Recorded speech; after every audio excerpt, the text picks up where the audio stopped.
to share my screen. So, just for everyone's knowledge, we are recording this, and it will be thrown up on YouTube afterwards. So, if you don't want to be on that, you're welcome to just turn your camera off and it won't show you or anything like that. But yeah, thanks for taking the time. My name is Drew Goodwin with Slackline US, and today we have Alex Witter presenting her Slack talk on getting unstuck.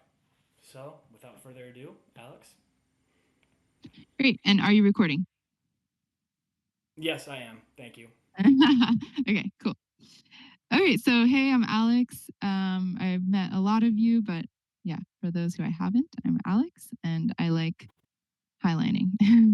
um, I'm currently in Golden, Colorado. If you guys know the Golden House, that's where I am for a few weeks. But I'm usually all over the place, nomadic. So I'm going to take some time today just to share a little bit about my journey from standing from like paralyzing fear. I really dealt with like a lot of fear in the beginning to now uh, walking big lines and some periods of stuckness that I dealt with along the whole journey that I still deal with now. And then some techniques that I sort of developed along the way that I'm still practicing. And the way I prioritized what to share was I thought about what are the things like the hard lessons that just kept coming back to me in every stage and continue to come. And so these techniques that I'm going to share are relevant, should be relevant for any part of the process. So all right.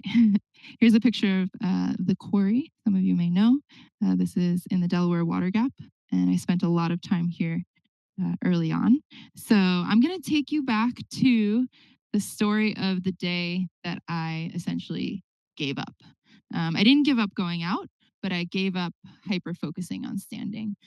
So this was 2021. I had been at it for about a year. Off and I had watched a lot of people advance around me to a stand, to taking steps, to walking lines, to crossing lines. And I said, you know what? I'm just going to accept that this might never happen. But I keep wanting to come. I want to keep coming back anyway. So I shifted my perspective a little bit or my goal. And instead of trying to stand, my goal was simply try to find some moment of connection, some moment of like joy and pleasure on the line, which is really hard when you're super scared. So that felt like a big goal to me. And the way I did this was doing a senses activity. Well, not activity, no, a practice out on the line. So I want to take you through, just want to take you through this, like a really short excerpt of this together now. So everybody, wherever you are right now, you can kind of relax, take a deep breath,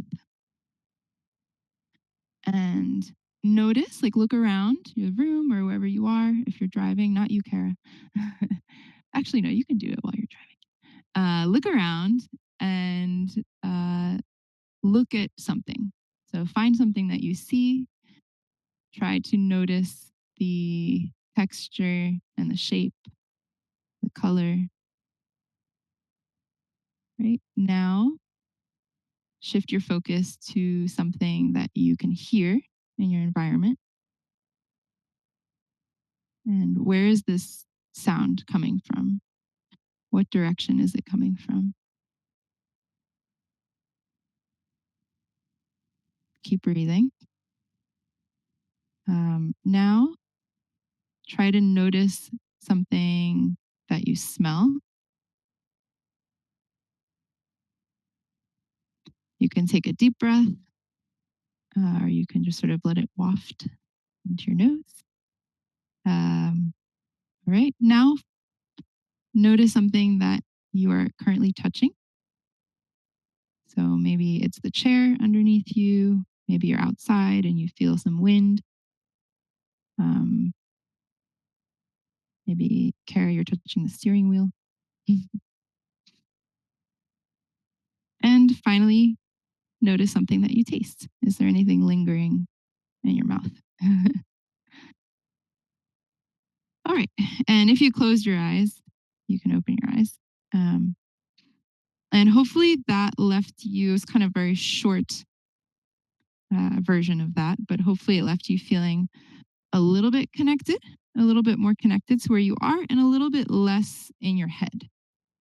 So this is something that I would really encourage practicing on the line anytime that you're a little bit too much in your head.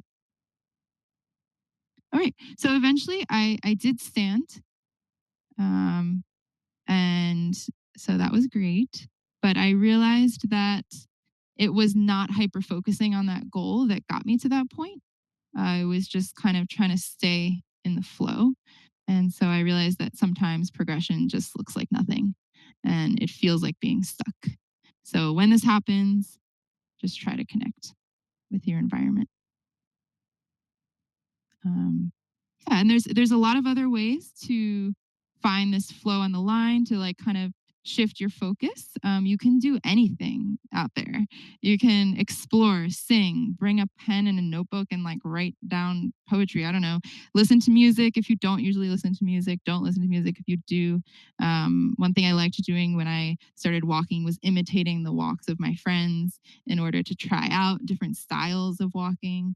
You can dance. You can really just the idea is to stay in the flow and yeah, stay in the flow. Anything, yeah, just try to do things other than no, just try not to do the same thing every single time because that's kind of feeds into that feeling of stuckness. So if every single time you go out, you roll, you sit and you try to stand, try to approach that differently and have a different focus the next time you go out. And still try to stand too. All right. So let's see, where I'm gonna go to the next one. Um, all right. So then my next phase of stuckness was being stuck in the standing stage. And I was stuck there for pretty much the next year. I was still quite scared. At least now I knew I could get to the stand, but it would take me a lot of time to build up the courage to take that stand. And then maybe I'd take one or two steps. At this time, I had a friend encourage me to develop a mantra. So I, so I did, and it was very simple just you can stand. So I'd just say this out loud to myself before taking my stand. And I think it helped a lot. I think it helped sort of calm down the other chatter that was going on in my brain of self doubt and random stuff. And then once I stood, it became you can step. So super simple. That was pretty much all it was. I think at one point it was also this is fun because I was trying to convince myself that it was fun, which it was sometimes, and sometimes it wasn't. Right. So this helped. The mantras helped, but I still could only get to a few step falling until I went to Moab. And this changed everything. This was the first time I left the East Coast to go highline. I was used to this green foliage, this false, idea of I could convince myself that these trees were just going to catch me in a nice warm hug if my leash spontaneously combusted or something. But I could not convince myself of that here. I remember seeing this gap and just like immediately wanting to throw up. My legs were shaking.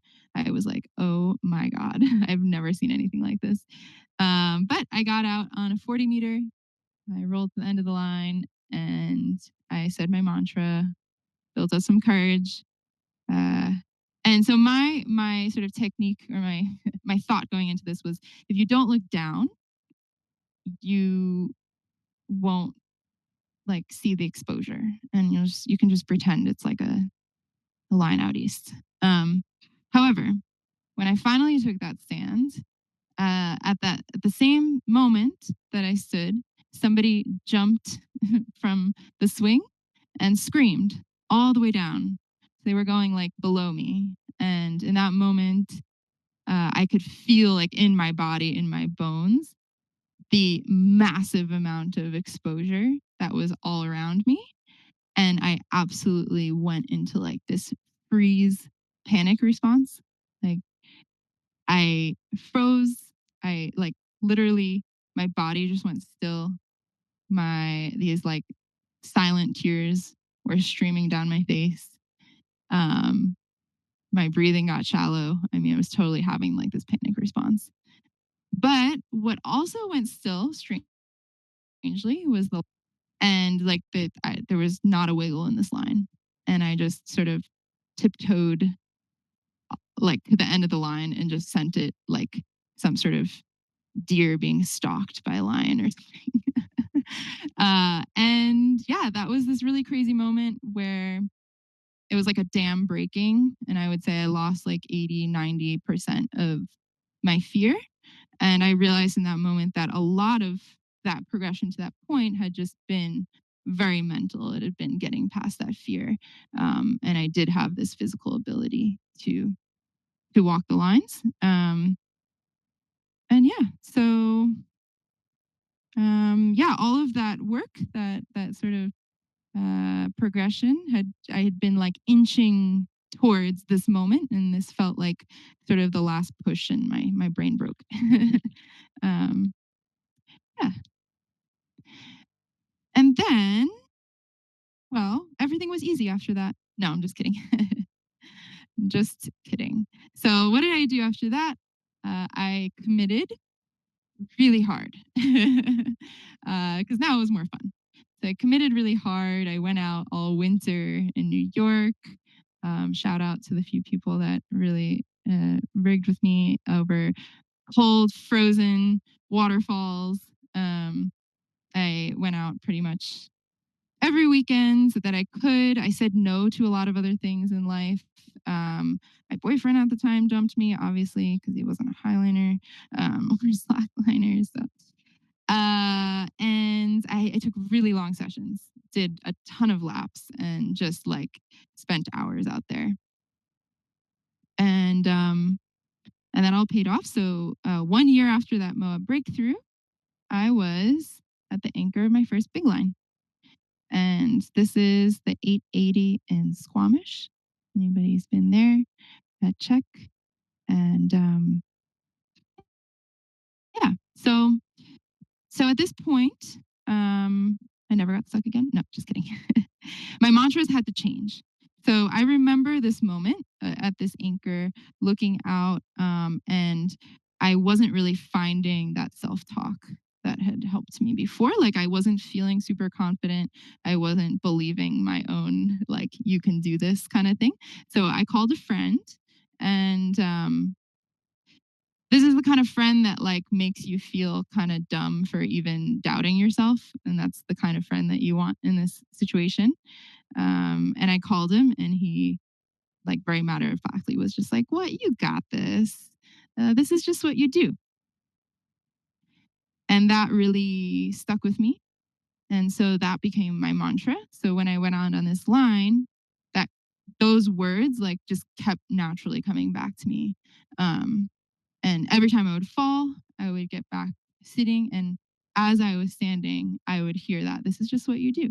And what that did is that made it like, so I expected to go out and have this like feeling of ecstasy. I'm walking my first big line. This is incredible. It's all so much pleasure and joy and connection. And that's not what happened. It sucked.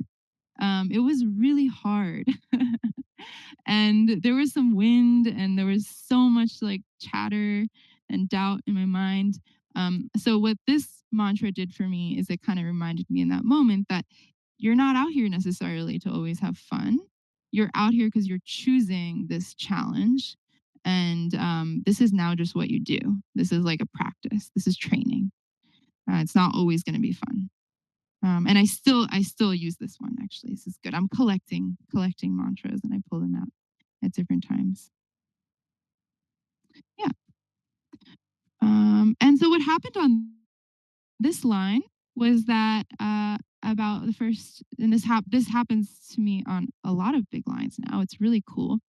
The first 500 meters just sucks ass. Like, there's my mind is like going a mile a minute. I'm doubting. I'm like, should I turn around? Why am I out here? I am so bad at highlighting. Like all this crazy stuff in my head. And then about 500 meters in, sometimes it takes longer. uh, this thing happens where it's like this weighted blanket is being placed on my mind, and my breath kind of evens out. It gets this gets like shallower in a way. I don't know, maybe not shallower, but it definitely gets like less frequent. My vision kind of expands, and I'm seeing my peripheral and everything. My rate of blinking goes down, and it's a really calming, like zen place. It doesn't always happen, but it happens a lot on big lines. Um, yeah. Okay. So a few months after this first big line, I had the privilege of crossing a 2 kilometer. And I wanted to share that um, I had a lot of doubt for this one too, but I was really touched because I had the 7 a.m. slot and it was freezing. It was November, November of 2023, I think. And it was really cold. Like I basically spent the whole night like not sleeping very much and stressing about it. And so, but I had a few friends who woke up really early and accompanied me to the anchor. And at the anchor, I remember them giving me like those same kind of words of like, how are you even questioning whether you can cross this thing? Like, we have complete confidence in you. So that was really helpful because I didn't have that confidence in that moment. And so, as I was doing the first like 500 meters, their voices were coming into my head, and I sort of borrowed their confidence until it became mine. So about 500 meters in, I was like, oh yeah, they were totally right the whole time. Like, I got this. So yeah, so we're gonna do now a little just exercise in maybe you have a mantra already, so you can throw that in the chat. Or if you don't, you can try to come up with one now. If you can't come up with one now, you can try it later. So the guidelines for coming up with a mantra are the idea is to challenge yourself without hurting yourself. So be like a kind but firm coach. The other guidelines are no first person, so no I can do this, but it's very helpful to use second or third person. I like saying you, or you can use your name if you want. What this does is this is like there's like research to back this up that it distances yourself from your emotions, and it makes it easier to take on another perspective. Um, and the second guideline is for it to be genuine. So I don't say things that I don't believe. So I'm not going to say, for instance, you will cross, you will step, you will send, because I don't know that I'm going to do those things. So if I don't buy it, if I don't believe it, it's not going to be helpful for me. I would prefer to say something like, you can do this. You have the ability to do this. That I believe. Um, and if you can't think of anything, you can borrow the words of your friends, something that somebody said to you, or something that you've said to a friend.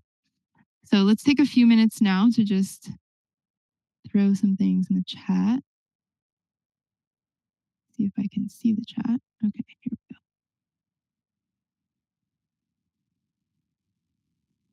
we go. Ooh, I like that one. You deserve to be here. That's a good one. I'm also going to steal a lot of these probably.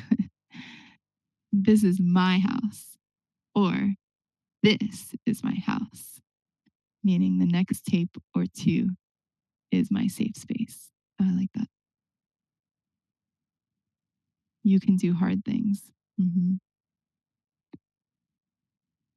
This webbing will not break.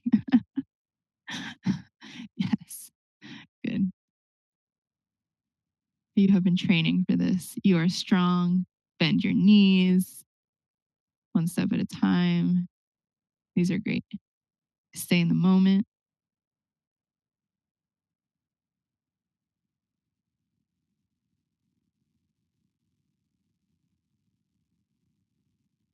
Yeah, these are great. All right. Grateful to be in this space. You are capable. Tranquila, respira. You are so fucking awesome. Out loud before every time I see it. Yes. Okay, cool. So you can keep throwing them in the chat. I'm going to move along because there's just so much to say. Um, so a mantra is one way to have some say over the chatter in your head, but it still gets pretty busy in there, at least for me. So I'm going to give you a little taste of what it was like to be inside my head when I was sending this 1.2K. This picture is a lie. So this is a lie because I did not feel like that. That's just what I want you guys to think. Okay, so I'm gonna go through just some thoughts that that were coming into my head. All right, here we go. Wow, this is walking smooth. Shit, I have to call my mom. I'm such a bad daughter. I wonder how far I am from the anchor. Oh my God, this is incredible. Am I just saying that? Or am I really just out here to look cool? Breathe. Oh my gosh, that weird thing I said around the fire last night. Did anybody hear that? Oh my God, look at how many bushes are down there. Ooh, look at that bird. Shit, it still feels good. It still feels smooth. Oh my God, maybe this means I can send. Wait, don't say that. I don't care. I don't want to send. I don't care. I do care. Oh my God, the Instagram post is going to be so sick. Oh my God, that's so self centered. It's beautiful out here. I'm so grateful to be here. I'm going to send. I'm not going to send. I can send. I have the ability to not fall. All right. So, little taste. Now those thoughts just get faster and faster. They were going a mile a minute. And what do I do with all of those thoughts? Before I explain what I do with all of those thoughts, I'm going to take you through another little practice. All right, to demonstrate. So everybody, unless you are driving, take a deep breath and gently close your eyes. Relax. Focus on your breath. Focus on it moving in and moving out. How it feels traveling through your body.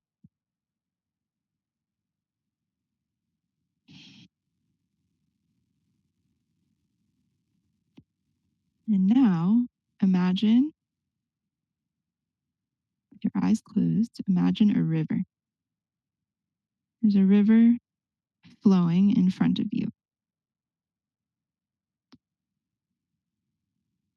And as thoughts come in, whether it's a thought or a feeling, imagine that it's a leaf, and that leaf gently falls into the river and floats away. I'm going to be here for a minute or two, focusing on your breath. You can count your breath.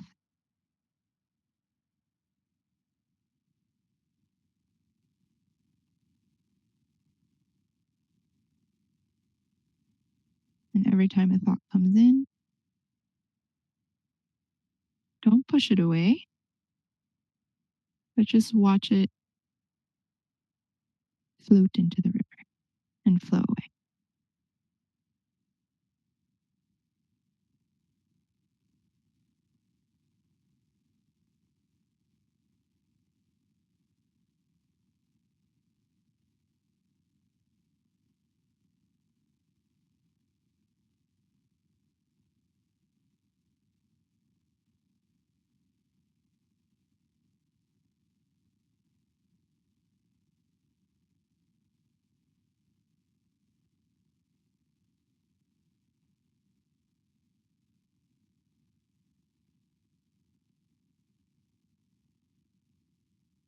All right. Take one more deep breath and gently open your eyes.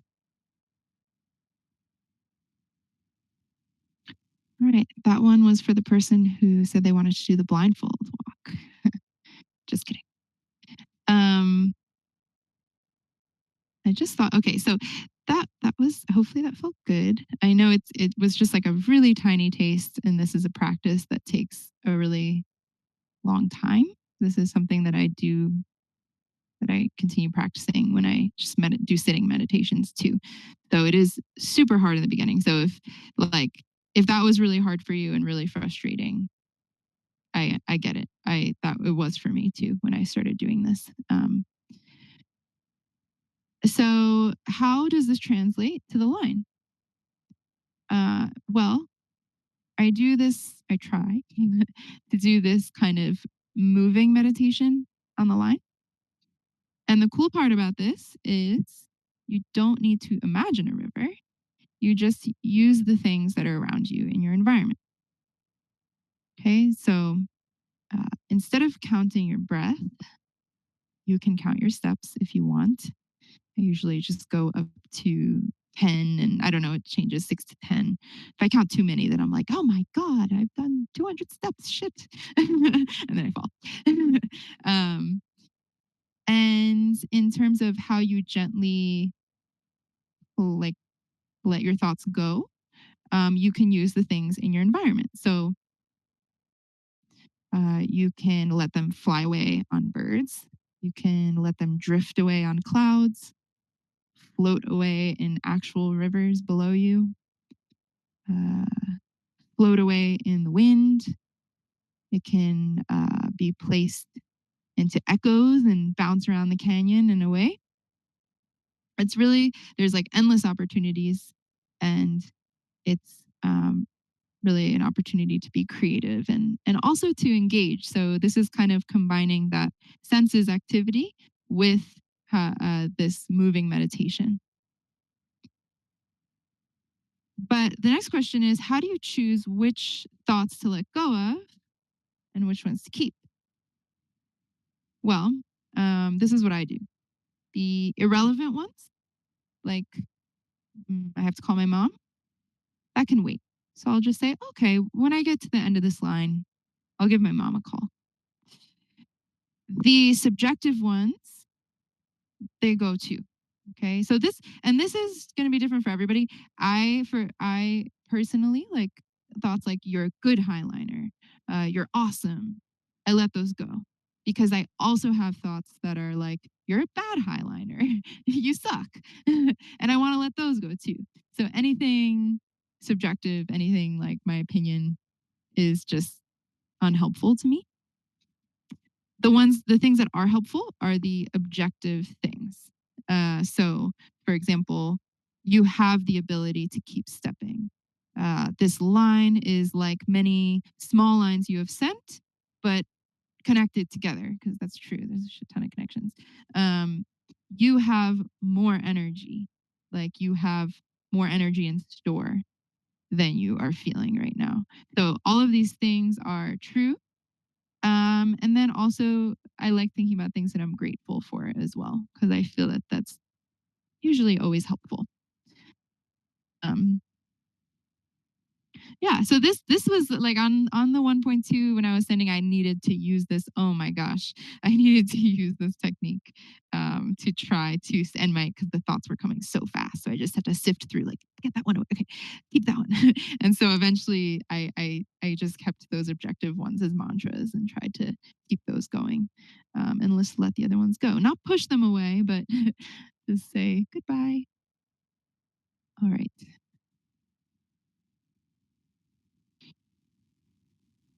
So the next day, after that send, um, I'm gonna let you in on a little secret. So there's a little documentary that some guys put together, and they the next day they wanted to recreate the send. So if you've seen that documentary, it's not the real thing. Sorry. Uh, they said we want to recreate it, so get back out there and we'll film this. And so I got back out. Now I was like riding high. My ego was up here. I mean, like just like breaking the record for women in the States was like, I was like, I never even thought that this was something that I could ever do. And I'm awesome.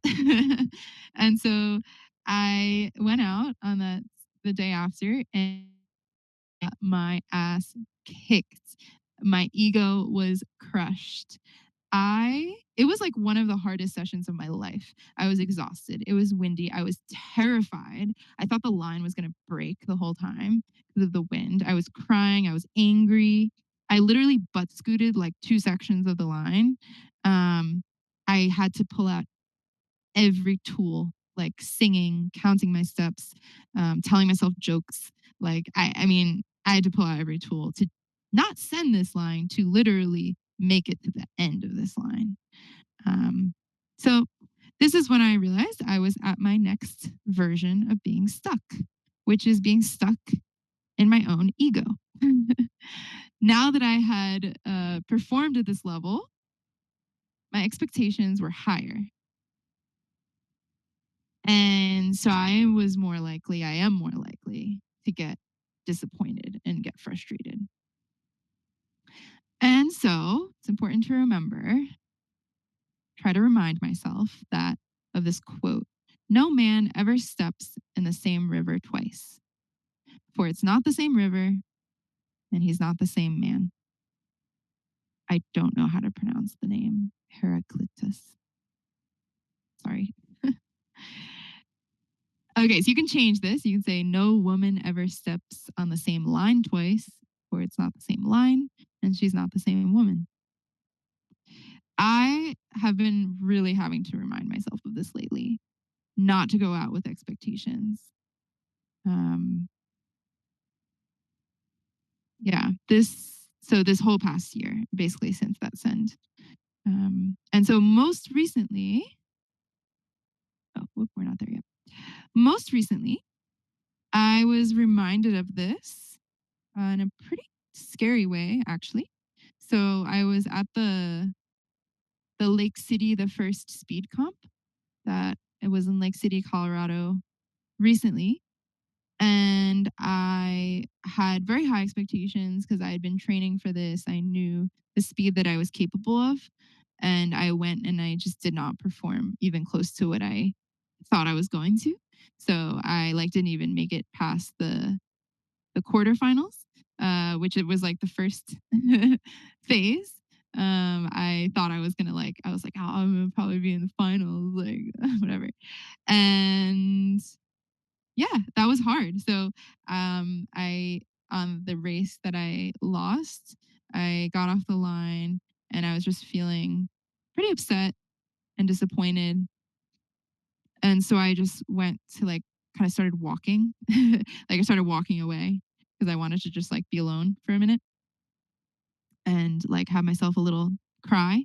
And so I was walking away, just sort of one track, just looking forward. I had my hat on, the brim kind of blocking my peripheral vision, very much in my own head. And then I stopped and I looked around, and that's when I realized that I had actually been walking really close to the edge of this cliff, through this steep scree field of tiny rocks, that if I had lost my footing, if I had started sliding, there wouldn't have been a way for me to catch myself. And I realized that I had just really put myself in a precarious situation, getting taken over by this emotion. And that was a huge wake up call, really shocking. And I like sat down, calmed myself down, and like butt scooted back to safety. Um, and then everything kind of clicked, like the priorities. I was like, why am I out here? I'm like so happy that I'm alive. Like that's the important part. I'm alive. Yeah, it sucks to lose. It's fun to win. But is that really what I'd wanna is that really why I'm here? And I realized that no, I'm here to connect with friends, to connect with my environment, to jump in the river, to learn, to test my limits. And this was part of it, like, testing my limits in this way too. Um, yeah. And that was a hard lesson. And I've developed, so this is my most recent technique, which is writing down my why. So thinking about the intrinsic value that I'm getting from this sport and trying to not push away the extrinsic value. So the like winning, the cool Instagram posts, whatever, all that stuff, like not like pushing that away because I still want that. But putting more emphasis on the intrinsic value. And so we can do a little practice with this right now. So if everybody wants to take a minute and throw in the chat one thing that is your why. Why are you here doing this sport?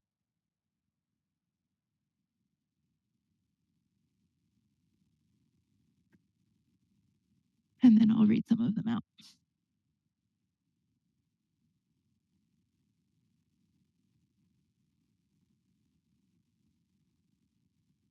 You can really focus on this, on how it makes you feel when you're out on the line. That helps a lot. I see community for the challenge, and it's extraordinary. I like the challenge. The best friends in the world. Yes. To find out what's possible. Nothing more rewarding. To be fully in my body. I like that. When I do things that scare me, I feel proud of myself and capable of anything in my life. So true. I want to know how far I can go to see what I'm capable of because these moments of uninterrupted bliss are worth all the suffering. Yeah. I think this practice of writing it down and coming back to it and reminding yourself of it is really important because then it just becomes more natural to think about those things the more you remind yourself of them. And those things end up outweighing or becoming more in focus. To find balance in everything. I love being in the void, walking alone through hard spaces and mental states. I want to keep connecting with myself, the community, and the environment, feeling grateful. Nice. A lot of overlap.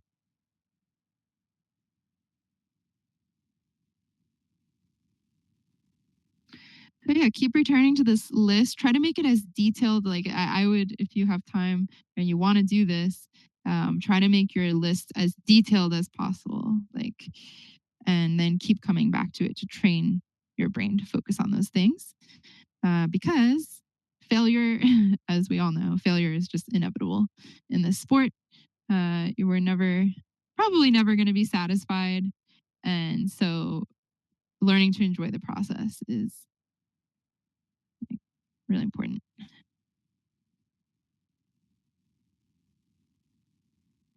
Yeah. So the last thing I wanted to say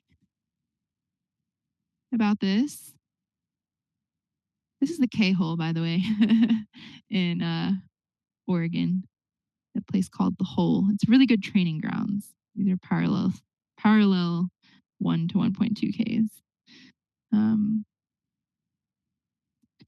what I wanted to say was this it takes practice. So all of these techniques are things that I am not an expert at or necessarily even good at yet. I've just found them to help. And so, like, the more you practice them, hopefully, the easier they will get. But it's kind of like training, like you're training your muscles, like physically to be out on the line. You also have to train your brain in this way, like a muscle. And just to review, so the four techniques I talked about were engaging your senses, staying in the flow, having a mantra or many different mantras, depending on what you need, a type of moving meditation, and then being clear on your why. And that's all I got. These are the people who took photos that I used. Thank you. So I guess we can do some questions now. If you want to ask a question, you can raise your hand and I will figure out how to. Okay. All right, Henry, I see that you have your hand raised. Yeah, what's up? I got a question. Sure. Like, one big thing that I've been struggling with recently is frustration. Have you ever dealt with that? Like, I'm out on the line and I'll have like a really good burst or a walk, and then I can't walk, more than 10 steps, and then I just like whip like 3 times in a row after just walking like 150 meters, and then I just get incredibly frustrated and like yelling and like acting like a child. So I don't know if you've ever dealt with that, but that's kind of like my biggest stuck right now is anger, frustration. Yes. I have felt that 100%. Like, I felt it recently when I was doing speed lining stuff and I wasn't getting fast times that I wanted, and I had a little like I think that it's all of that's basically the reason for all of these techniques, like it because of the frustration, and that I feel like the frustration goes along with the stuckness. For me, that feeling of being stuck causes a lot of frustration, and that's where like all of these tools come in, and just realizing that you're on your own timeline and it's a process. And yeah. Sweet. Yeah. Just letting yourself be frustrated. Process. I don't know if there's something else. Like when I started like highlighting, I also started therapy, and that was like, I don't know if I'd actually be. I'm not saying like, oh, you need therapy or something, but like, I don't know if I'd be where I like. Truly, I don't know if I'd be where I am now if I hadn't like worked on my stuff because a lot of that stuff comes up, like everything comes up on the line, like it's like somebody has a megaphone and they're like blasting, I don't know, for me, um all of the things that are like it's going on in my life even other than highlighting. Yeah For sure. Anyone else? Dee. Hi. Hey. How much do you find that park lining helps with like preparation for highlighting stuff? It helped me a lot, like, because park lining, like, I knew that I was capable of walking lines. And that's also why this feeling of frustration and stuckness was so annoying, because I was like, I know that I can physically, like, I'm good at slacklining. But I spent those years, those like 2 years of being stuck sitting and then stuck not being able to take many steps. But I knew in the back of my mind, like, oh, but you can do it. So this is a mental process that you may or may not get over, but you probably will. And I think it helps a lot. I know there's some people that just jump right into highlining, which is also cool. But I really needed the slacklining. Yeah, I kind of find like I get scared to try like longer park lines because if I fall, I'll hit the ground.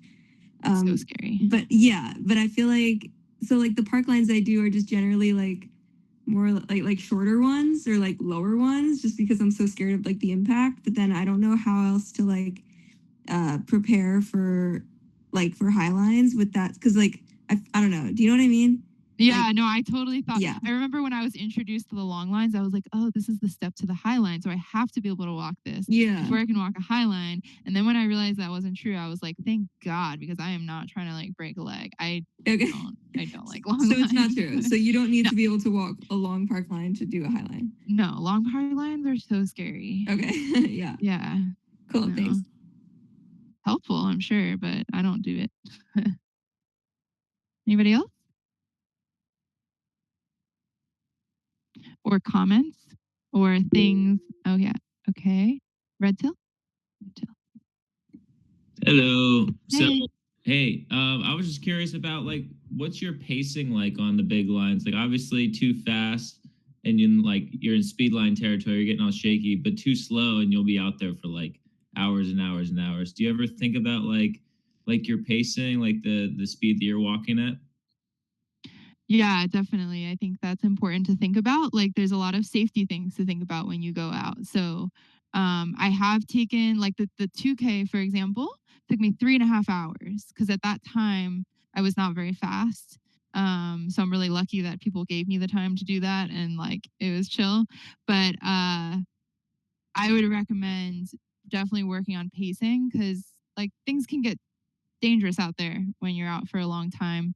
Um, and you can do that on any line really, just do like before I ever got on a bigger line like that 880, I was doing laps on a 9. I literally did like laps to make sure I could do a kilometer on a 90. Then before I did the 2K, I did laps on a 1K back and forth to make sure I could do a 2K.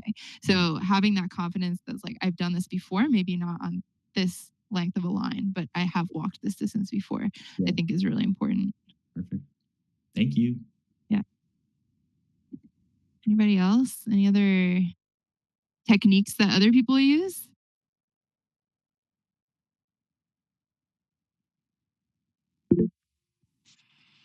Danny. I just wanted to say that rodeo lines in the park are really great for learning the high line and not so scary.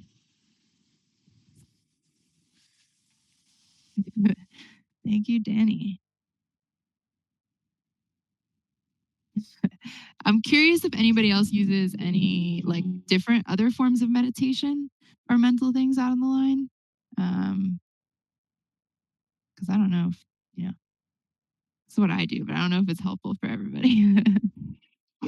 How much do you think about like what your body's doing on the line? Like I'm in states now where I'm like closing my mouth to make sure I'm breathing through my nose and thinking about where my hips are and my wrists loose, and I just like run through my whole body up and down, like critiquing and adjusting and experimenting. Is that like good or is it bad? I feel like it's good. And then when it gets to like a point of overanalysis, maybe it can be unhelpful because there's a certain point where you're like, your body just kind of, you want to like trust your body to know what to do and what feels right. So I could see where that overanalysis could start to be difficult. I'm going to say this again. I said it earlier. One thing I really liked to do, or like to do actually, is try out other people's style and walk. So like study other people on the line who are better than you, and then go out and literally try to hold your arms like that. Like I'm gonna try this walk, and then I'm gonna try like this walk, and then I'm gonna try like the like Chris Fox walk, like if anybody knows him, you know. And so I try out all these things, and I don't know if people notice, but I think that's really cool because you're not thinking, oh, what are they're doing this like thing with their. You're not overanalyzing. You're just trying to be them like and it's you can't just do it with the physical walk, you actually have to get in their head too. So this is weird for people that I'm copying, but like I was trying to like do Young's speed walk the other day, and I had to pretend to be her like because if I didn't pretend to be her, then I was gonna be me doing her walk and not feeling confident that I could do it. So I needed to take on her confidence too, like I'm not gonna fall, I can go fast. So it's just kind of weird. I don't know. It's like trippy, like brain or like just weird. mental things. Yeah, somebody does it with Sasha. Yeah, super fun. When I'm trying to send, I will often pretend to be. I don't do it like the whole time. It's just like little things that I'm doing. I will pretend to be like a free soloer because I know that they're totally confident that they're not going to fall. So I'll literally say, "I am," insert the name of a free soloer. I can't fall. It helps. I don't know. Anything else? Any other questions or comments?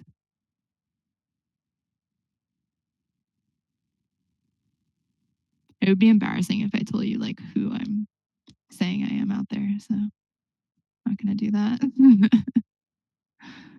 um, have you ever gotten an injury from highlining that caused you to have to take a break? Yeah, actually.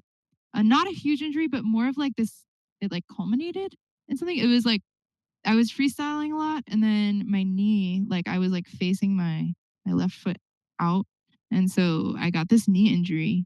And I don't know, it happens like a year and a half ago, and I really had to be careful with that because if I hold my foot the wrong way, it comes back. Um, I did take a break for a few months, but that was more of a mental thing. Not so much the knee. I just needed a break from it in order to like reignite the stoke. All right. Well, thank you guys. Nobody has anything else. Oh, Sorry, I pressed it by accident. okay. Nora, question? Yeah. First, thank you so much for like sharing all of this and being so vulnerable. It's like very, very admirable. I have like insane amounts of mental blocks and just like insane amounts of fear that I have to tackle in my body. And one thing I've been thinking a lot about is that I have like gotten on progressively longer and longer park lines. And this is like safety rigging aside, as like putting that aside right now, just like mental feelings of safety.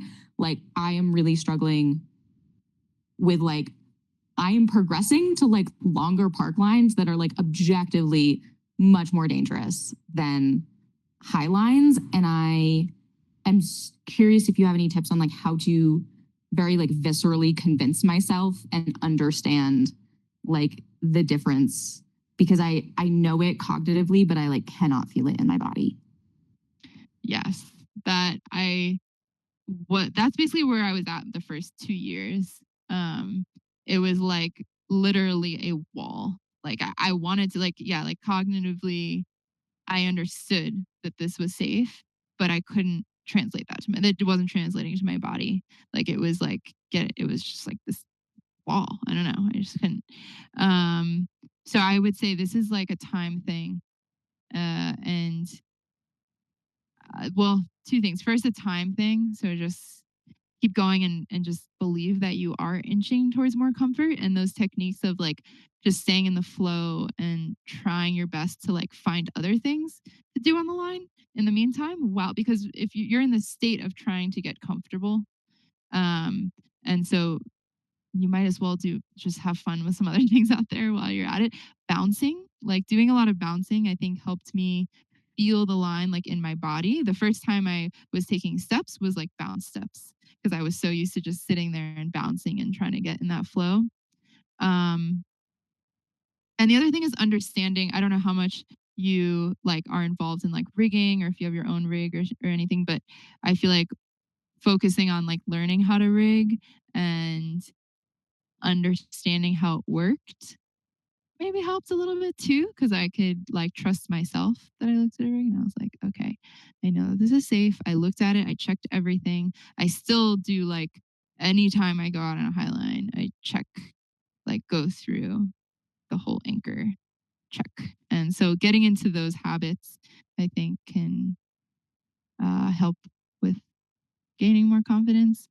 Long lines are scary though. I can't believe you're walking those. I'm terrified. I can't walk Barely. a long line. I'm too scared. Barely. Thank you. I appreciate that.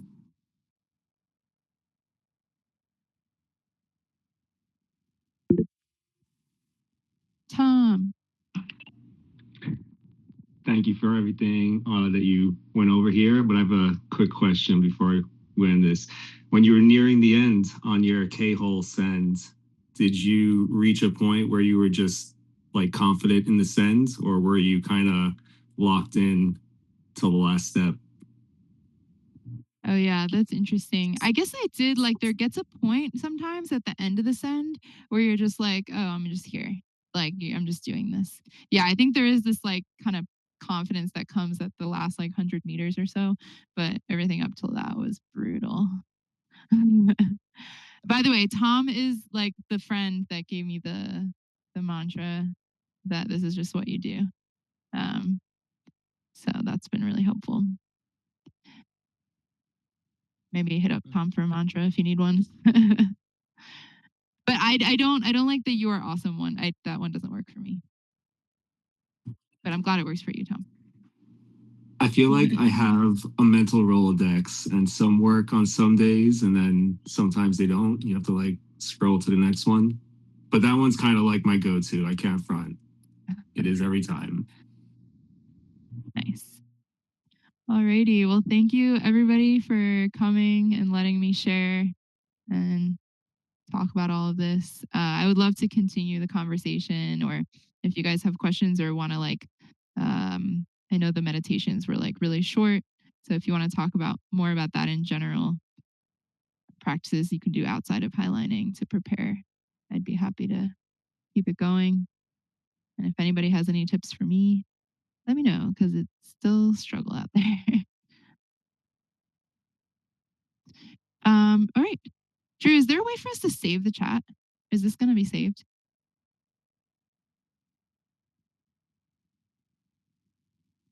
Sweet.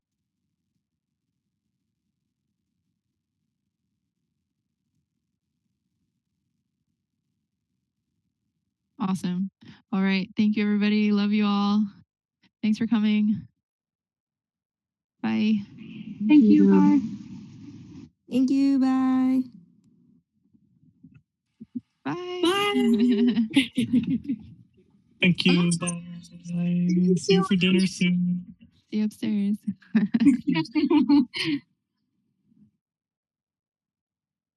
Maddie, where are you?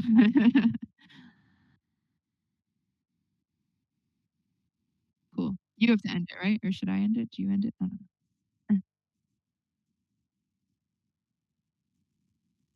Sweet.